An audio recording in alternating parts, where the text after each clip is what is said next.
Right from U-turn ಇಂದ ತೊಗೊಂಡ್ರೆ ಪ್ರಾಯಶಃ ಇವರೊಬ್ಬರೇ ಅನ್ಸುತ್ತೆ ಇನಿಷಿಯಲ್ ಡೇಸಲ್ಲೇ ಯೂಟರ್ನ್ ತೊಗೊಂಡವರು. ಹೌದೌದೌದೌದು. ಕರಿಯರಲ್ಲಿ ಕೂಡ ಎಲ್ಲ ಎಲ್ಲ ಅಲ್ವಾ? ಎಲ್ಲ ಸೇರ್ಕೊಂಡು ಯೂಟರ್ನ್. ಎಲ್ಲರೂ ಒಂದು ಹಂತ ಆದ್ಮೇಲೆ ಯೂಟರ್ನ್ ತಗೊಂಡ್ರೆ ನೀವು ಸ್ಟಾರ್ಟಿಂಗ್ ಅಲ್ಲೇ ಯೂಟರ್ನ್ ತಗೊಂಡು ಅದರಿಂದನೇ ನಿಮ್ದು ಗ್ರಾಫ್ ಹಿಂಗೋಗಿದ್ದು ಅಂತ. So basically how did you get into this profession? So ಇದೆಲ್ಲ ಪ್ಲಾನ್ಡ್ ಆಗಿ ಏನಿರಲ್ಲ, ಬಟ್ ಸಣ್ಣ ವಯಸ್ಸಲ್ಲೇ ಒಂದು 8th ಸ್ಟ್ಯಾಂಡರ್ಡ್ ಅಲ್ಲಿ ಇರಬೇಕಾದ್ರೆ ನಾನು ಕರಾಟೆ ಸ್ಟಾರ್ಟ್ ಮಾಡಿದೆ. ಓಕೆ. ಅಲ್ಲಿಂದ ಬ್ಲ್ಯಾಕ್ ಬೆಲ್ಟ್ 3rd ತನಕ ಮಾಡ್ಕೊಂಡು ಸ್ಟೂಡೆಂಟ್ಸ್ ಇದ್ರು. ನನ್ನ ತಮ್ಮಂದಿರು ಕೂಡ ಬ್ಲ್ಯಾಕ್ ಬೆಲ್ಟ್ಸ್, ಈಗ ಅವರು ನನ್ನ ಸ್ಟೂಡೆಂಟ್ಸೇ. ಸೊ ನನ್ನ ಅಂಡರ್ ಒಂದು 10-15 ಮಕ್ಕಳು ಬ್ಲ್ಯಾಕ್ ಬೆಲ್ಟ್ ಎಲ್ಲ ಆಗಿದ್ರು ಉಡುಪಿಯಲ್ಲಿ. ಬಟ್ ಬ್ಯಾಂಗ್ಳೂರು ಬಂದಮೇಲೆ ಈಗ ನಮಗೆ, ಯಾಕಂದರೆ ನಮಗೆ ಕೆಲವೊಂದು ಎಕ್ಸ್ಪೋಜರ್ ಇರಲಿಲ್ಲ, ಯೂಟ್ಯೂಬಿಗೆ ಎಕ್ಸ್ಪೋಜರ್ ಇರಲಿಲ್ಲ, ಯೂಟ್ಯೂಬಲ್ಲಿ ಏನು ಅಂತ ಗೊತ್ತಿರಲಿಲ್ಲ. ಬಟ್ ಯೂಟ್ಯೂಬಲ್ಲಿ ನೋಡಿಕೊಂಡು ಈ ಜಿಮ್ನಾಸ್ಟಿಕ್ಸ್ ಬಗ್ಗೆ, ಪಾರ್ಕೂರ್ ಬಗ್ಗೆ ಜಾಸ್ತಿ ಕಲಿಕೆ. ಪಾರ್ಕೂರ್ ಅಂದರೆ ಬಿಲ್ಡಿಂಗಿಂದ ಬಿಲ್ಡಿಂಗ್ ಜಂಪ್ ಮಾಡ್ತಾರೆ. ಸೊ ಅದೆಲ್ಲ ಕಲಿಕೆ ಸಿಕ್ಕಿತ್ತು, ನೋಡಲಿಕ್ಕೆ ಸಿಕ್ಕಿದ್ದು. ನೋಡ್ತಿದ್ರೆ ನಾವು ಯೂಟ್ಯೂಬ್ ನೋಡಿಕೊಂಡೇ ಪ್ರಾಕ್ಟೀಸ್ ಮಾಡಲಿಕ್ಕೆ ಸ್ಟಾರ್ಟ್ ಮಾಡಿದೆವು.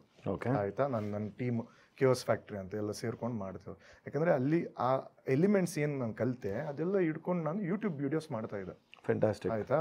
So one of the videos called wrong move. ಆಯಿತಾ, ನಾನು ಮತ್ತು ನನ್ನ ತಮ್ಮ ಇಬ್ಬರು ಡೆಲ್ಸನ್ ಇಬ್ಬರು ಚೇಸಿಂಗ್, ಅದೆಲ್ಲ ಪಾರ್ಕೂರ್ ಇದೆ ಮತ್ತು ಫೈಟ್ ಇದೆ, ಅದೆಲ್ಲ ಮಾಡಿದೆವು. ಅದೊಂದು ಆವಾಗನೇ 2012 ಒಂದು 10 lakh ವ್ಯೂಸ್ ಹೋಯ್ತು. ಅಯ್ಯೋ, ಟೂ ಮಚ್. ಹೌದು. ಸೊ ತುಂಬ ಜನ ನೋಡಿದ್ರು, ಅಲ್ಲಿ ಅಪ್ರಿಷಿಯೇಟ್ ಮಾಡಿದ್ರು. ಹಾಗೆ ನನ್ನೊಬ್ಬ ಫ್ರೆಂಡ್, ಸೊ ಅವ್ರೇನು ಹೇಳಿದ್ರು, ಪವನ್ ಕುಮಾರ್ ಅವರಂತ ಡೈರೆಕ್ಟರ್ ಇದ್ದಾರೆ, ಅವರಿಗೆ ಅಪ್ರೋಚ್ ಮಾಡು ನೀನು ಅಂತ ಹೇಳಿದ್ರು. ಸೊ ಅವರಿಗೆ ನಾನು ಫೇಸ್ಬುಕ್ಕಲ್ಲಿ ಸುಮ್ಮನೆ ಒಂದು ಮೆಸೇಜ್ ಮಾಡಿಬಿಟ್ಟೆ. ರಿಪ್ಲೈ ಬರುತ್ತೆ ಇಲ್ಲ ಅಂತ ಗೊತ್ತಿಲ್ಲ, ಸುಮ್ಮನೆ ಒಂದು ಕಳಿಸಿಬಿಟ್ಟೆ. ನೋಡಿದ್ರೆ ಒಂದು 3 hours ರಿಪ್ಲೈ ಬಂದಿದೆ ನನಗೆ. ಅದೇ, so he said I was looking for something like this, so why don't you come and let's discuss ಅಂತ ಹೇಳಿದ್ರು ಅವರು. ಅದಕ್ಕೆ ಹೋದೆ, ಡಿಸ್ಕಸ್ ಮಾಡಿ ನೋಡಿದ್ರೆ ಗೊತ್ತಾಯಿತು ಯೂಟರ್ನ್ ಅಂತ ಹೇಳಿದ್ರು. ಆಮೇಲೆ ನಾನೊಂದು ಫೈಟನ್ನು ಅವ್ರ ಹತ್ರ ಕೇಳಿದೆ ಏನಂತ. ಅವ್ರು ಹೇಳಿದ್ರು ಹೀಗೆ ಫೈಟ್ ಅಂತ. ನಾನು ಹೇಳಿದ್ರೆ, ಸರ್ ನನಗೆ ಒಂದು 3-4 days ಕೊಡಿ, ನಾನೊಂದು ಫೈಟ್ ಶೂಟ್ ಮಾಡ್ಕೊಂಡು ನಿಮಗೆ ತೋರಿಸ್ದೆ ಅಂತ ಹೇಳಿದೆ. So I showed him. ಆ ಪ್ರಾಸೆಸ್ ಏನು ಅವ್ರಿಗೆ ತುಂಬ ಖುಷಿ ಆಯಿತು.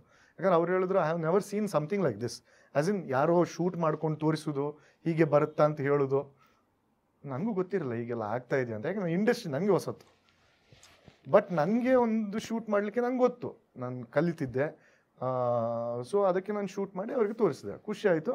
ಅವ್ರು ಹೇಳಿದ್ರು, ಒಬ್ಬರು ಫೈಟ್ ಮಾಸ್ಟರ್ ಇದ್ದಾರೆ, ಬಟ್ ನೀನೇ ಮಾಡ್ತಾ ಇದೆಯಲ್ವಲ್ಲ, ನೀನೇ ಮಾಡಿಬಿಡು, ಮತ್ತು ನೀನು ಪರ್ಫಾರ್ಮ್ ಮಾಡ್ತಾ ಇದ್ದೆ, ನೀನೇ ಪರ್ಫಾರ್ಮ್ ಮಾಡಿಬಿಡು ಅಂತ ಹೇಳ್ಕೊಂಡು ನಾನು ಮತ್ತು ನನ್ನ ತಮ್ಮ ಮಾಡಿದೆವು. ಅಲ್ಲಿಗೆ ಯೂಟರ್ನ್ ಸ್ಟಾರ್ಟ್ ಆಯಿತು. ಯೂಟರ್ನ್ ನನ್ನ ಲೈಫಲ್ಲಿ ಕೂಡ ಆಯಿತು. ಇದೇ ರೀತಿ ಇನ್ನಷ್ಟು ವಿಷಯಗಳನ್ನ ತಿಳ್ಕೋಬೇಕು ಅಂತಂದರೆ ಗೋಲ್ಡ್ ಕ್ಲಾಸ್ ವಿತ್ ಮಯೂರ ಅಂತ ಮೇನ್ ಚಾನಲ್ ಇದೆ, ಅಲ್ಲಿ ಹೋಗಿ ಪೂರಾ ವೀಡಿಯೋನ ನೀವು ನೋಡಬಹುದು. ಸೊ ಮಿಸ್ ಮಾಡಿದಿರಾ ಲೈಕ್ ಮಾಡಿ, ಸಬ್ಸ್ಕ್ರೈಬ್ ಮಾಡಿ, ಇಷ್ಟ ಆದರೆ ಶೇರ್ ಕೂಡ ಮಾಡಿ.